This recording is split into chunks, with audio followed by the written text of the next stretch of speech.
그동안 이제 계속 선거운동 하면서 많은 분들한테 말씀도 드렸고 TV 토론회 하면서도 말씀을 드렸습니다만은 저는 이 광명을 그 공동체 도시로 만들고 싶은 꿈이 있습니다. 그것이 가장 크고요. 그 이유는 뭐냐면 제가 1997년 1월에 광명에 들어왔습니다. 광명에 와서 처음에 제가 했던 일이 지역정책연구소 사무국장이었고 그 다음에 평생학습원 사무국장, 백전시장 비서실장, 그리고 시의원, 두 번의 도의원 20년 가까이를 광명에서만 일을 해왔습니다. 그렇게 하면서 지역에서 YMCA 경실련 같은 시민단체 활동도 좀 했었고요. 지역에서 다양한 활동들을 하면서 제가 느낀 것은 이 광명이 갖고 있는 도시의 특성이 서울에 인접해 있지만 대부분 주거단지로서의 역할을 많이 하고 있으면서도 이 도시 내에 굉장히 아주 왕성하고 활동이 높은 그런 어떤 3, 40대층들이 굉장히 많습니다. 그래서 가족 중심의 공동체 도시를 만들어주는 것, 이것이 가장 필요하다는 생각들을 오랫동안 했습니다. 그래서 특히 이곳에는 전라도, 경상도, 충청도를 비롯해서 타지에서 올라와서 이곳을 제2의 고향으로 정착해서 살고 계신 분들이 굉장히 많거든요. 이분들이 이 광명 안에서 서로 공동체를 서로 나누면서 이웃공동체 나누면서 살 수 있는 공동체 도시를 만드는 것이 굉장히 중요하다는 판단을 좀 많이 하고 있습니다. 그래서 그러한 형태의 도시를 만들어가겠다는 생각을 하고 있고요. 제가 이번 시장 선거에 출마하면서 가장 많이 들었던 것이 전임 시장들보다 이 일 잘하는 시장이 나왔으면 좋겠다는 의견을 굉장히 많이 주셨습니다. 그래서 더 큰 광명을 만들겠다라고 하는 슬로건도 만들었습니다. 더 큰 광명이 지역 개발을 많이 하겠다 이런 개념보다는 교육도, 문화도, 복지도, 예술도, 환경도 이 모든 분야를 좀 더 크게 발전시키겠다라고 하는 의지에서 표현을 했고요. 지역 개발과 관련해서는 저는 제일 중요한 것이 광명동 쪽을 중심으로 한 도시 재생 사업이라고 생각합니다. 제일 중요한 것은 시장은 지역 발전의 어떤 균형 있는 발전이 굉장히 중요하고 그런 차원에서 철산동, 하안동 지역에 비해서 이 광명동 그리고 서화동의 구도심 지역들이 굉장히 낙후되어 있거든요. 이 지역들에 대한 도시 재생 사업들을 잘 해야 된다는 생각을 갖고 있습니다. 다행스러운 것은 문재인 정부가 도시재생 뉴딜 사업을 적극 추진하겠다고 했고 그에 관련된 중앙정부 예산도 많이 세우는 상태이기 때문에 그 예산을 경기도에서는 우리 광명이 제일 많이 그 돈을 가져다가 도시재생 사업을 하겠다는 목표를 좀 갖고 있습니다. 그 외에 산적한 광명시에 여러 가지 문제들이 많습니다. 이것을 해결하려면 힘있는 여당 문재인 정부 지금 힘있게 잘하고 있는데요. 힘있는 여당이 지방정부의 장으로서 역할을 해야 된다고 생각하고 있고요. 이번에 그런 책임을 가지고 문재인 대통령처럼 일하고 또 박성원답게 일하면서 광명 시민들과 함께 광명 지역사회의 변화 발전을 위해서 열심히 일하겠다는 각오를 이번 선거에 출마하게 됐습니다. 고맙습니다.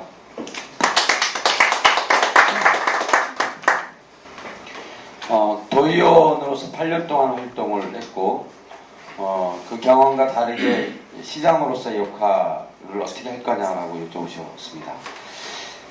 통합의 리더십이 중요하다고 생각합니다. 시장은 우리 광명에 있는 다양한 계층, 연령과 계층과 그 지역과 모든 것을 뛰어넘어서 우리 광명 발전을 위해서 일할 수 있는 사람이어야 된다고 생각합니다. 그래서 의회의 견제는 당연하게 있는 거고요. 시민들의 의견을 다양하게 모아서 누구든지 광명시 발전을 위한 거라고 한다면 어떤 후보든 저와 같이 경쟁했던 후보라 하더라도 광명 시민들의 민생을 위한 것이고 광명 발전을 위한 것이라고 한다면 그 내용을 받아서 같이 일을 추진해 나가는 그런 통합의 리더십, 협치의 리더십이 필요하다고 봅니다. 그런 리더십을 바탕으로 해서 시정을 보겠다는 말씀을 드립니다.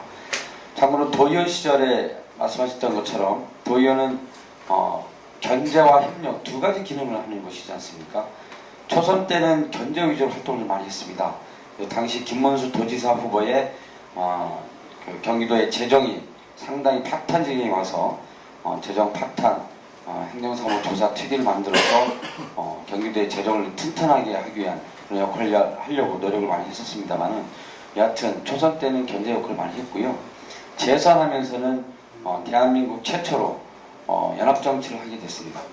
더불어민주당의 다수당 대표였기 때문에 남경필 지사와 협치의 정치를 해왔습니다.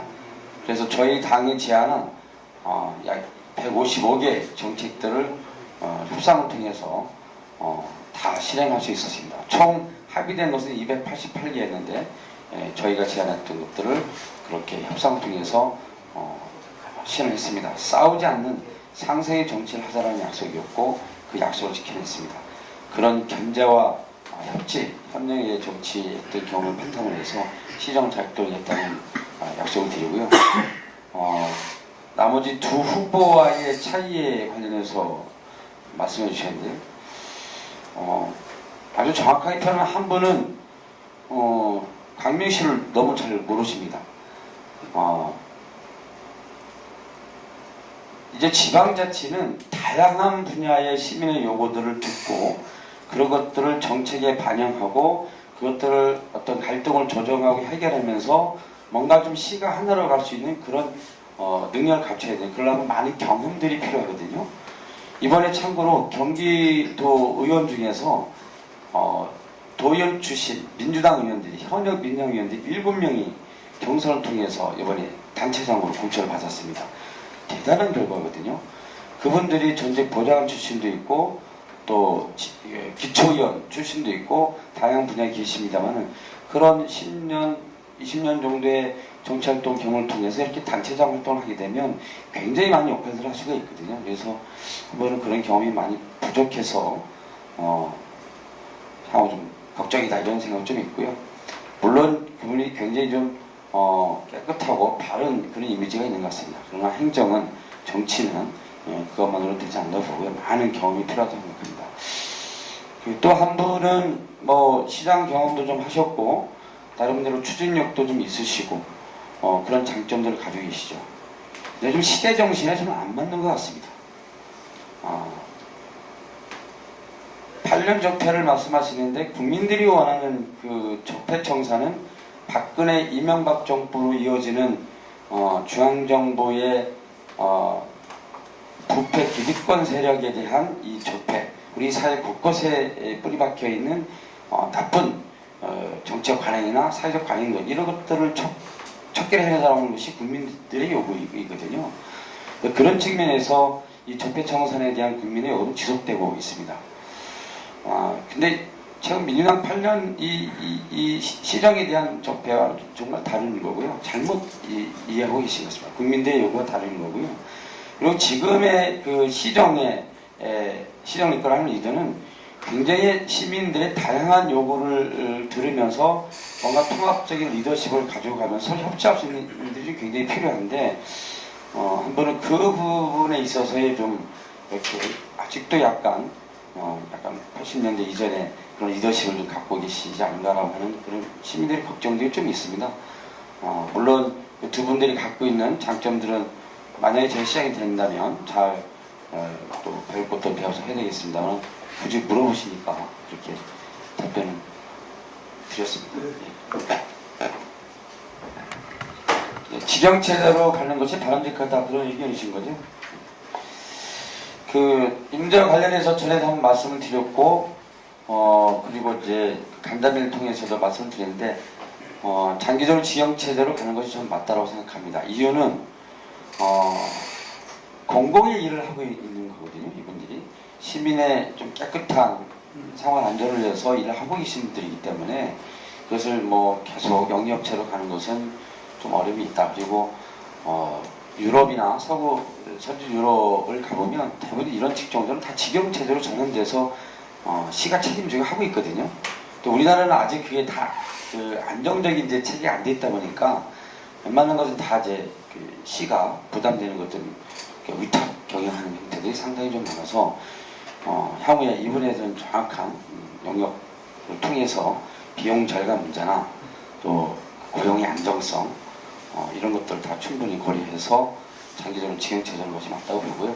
당장 제가 여기서 지형체를 하겠습니다 이렇게 하는 것보다는 그렇게 말씀드리는 게 좀 나을 것 같고요. 왜냐하면 저도 만약에 시장에 들어가게 되면 전체로 다 파악을 해봐야죠. 그리고 제가 알고 있는 거로도 보면 지금 청소 영역 업체들이 거의 몇 년 동안 계속 같은 업체들이 하고 있다라고 알고 있는데, 이런 것도 제가 볼 때 그게 바람직한 현상들은 아닌 것 같고요. 경쟁 체제로 가려면 나름대로 그것에 대한 좀 다양한 경쟁 시스템도 좀 필요한 것이고, 결과적으로 시 예산으로 거의 이 사업들을 진행하는 거잖아요. 그러면 지형 체제로 장기적으로 가는 것이 바람직하다 이렇게 생각하고 있습니다.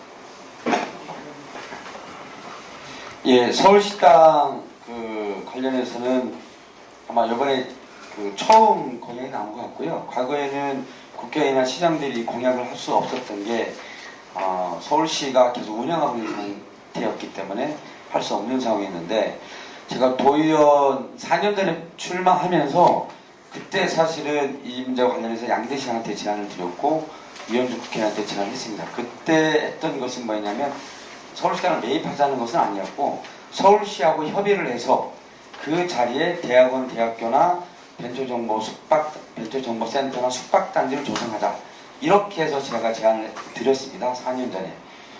왜냐하면 이 가산 지대단지가 있기 때문에 그쪽에 사람들이 강남에서 출퇴하는 사람이 굉장히 많거든요. 그래서 그분들한테 이쪽에 새로운 숙박단지로 조성하는 것, 벤처정보센터 만드는 것, 그리고 대학원, 대학 같은 경우는 충분히 유치할 수가 있으니까 4년 전에 제안을 드렸는데, 너무 선거가 임박해서 그 당시 양대 시장님께서 시장 되고 난 다음에 협의해보겠다 이렇게 답변하셨고, 이현주 국회의원도 한 차례 정도 서울시하고 얘기를 했는데 대화가 잘 안 된 것 같습니다. 그래서 제가 계속 지속적으로 서울시 공무원하고 관계를 계속 통화하면서 해왔는데요.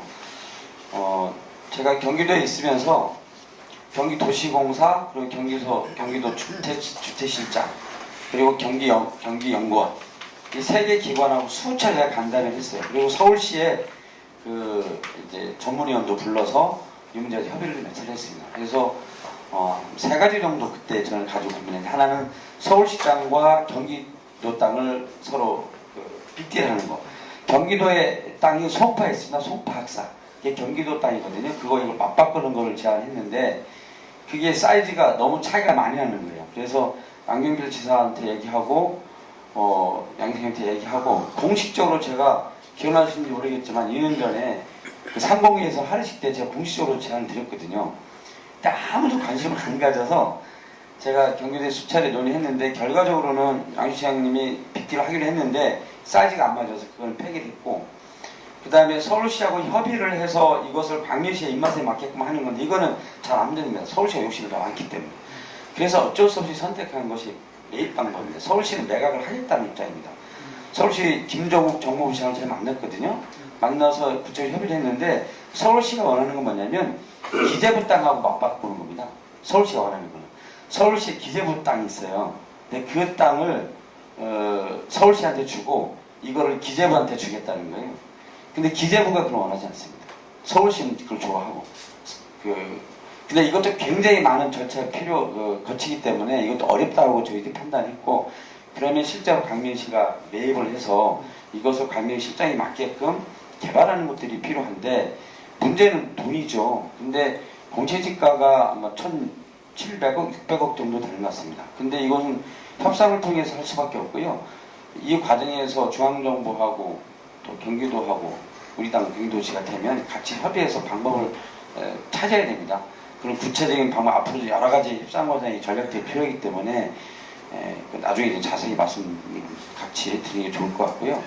그리고 매입을 하게 되면 이것도 장기 분할 납부 형식으로 하면 광명시 굉장히 큰 부담이 없거든요. 그래서 그런 것들은 여러 가지 방법을 찾아서 해야 된다고 보고, 이호선 시장님이 그냥 내버려도 된다 이렇게 얘기하는데 저는 그건 무책임하다고 봅니다. 왜냐하면 광명시 한복판에 있는 땅인데 우리가 마음대로 그걸 못 들어오지 않습니까? 작년 연말 이미 폐쇄된 상태이고, 폐쇄된 상태의 그 공간에서 무슨 일이 생기면 그 책임을 누가 집니까?